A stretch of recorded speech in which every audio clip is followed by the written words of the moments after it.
is maar besteed. Gedacht om naar de post. Kijk lang nog om te denken. Maar dit speciaal skreunde nummer van Marcel Smit waard Jouke Douwe de Vries toen ze te jong als nieuwe burgemeester van Achtkarspel installeren.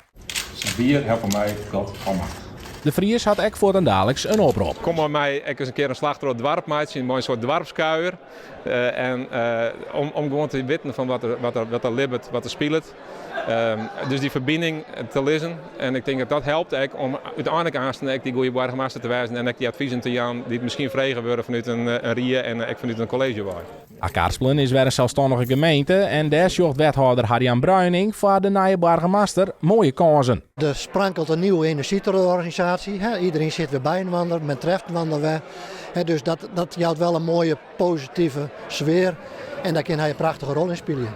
De burgemeester is uiteindelijk gekozen onder de hand van een profielschets die troch de gemeente hier in gearworking met de inwoners geestald is. Rietslid Tjitske Veenstra zocht uit naar de gearworking met de Vries. Ik hoop je dat hij met zijn ervaring in ieder geval de rieken spiegelen, us verder kan brengen, maar ook dat het naar buiten treden kan. Hij had een goed netwerk en dat vind ik heel wichtig. Daar is een goed in, dus ik hoop ook dat Den Haag Achtkarspelen nou eens wat makkelijker vindt en ook us qua financiële positie dat we daar wat in redden kunnen.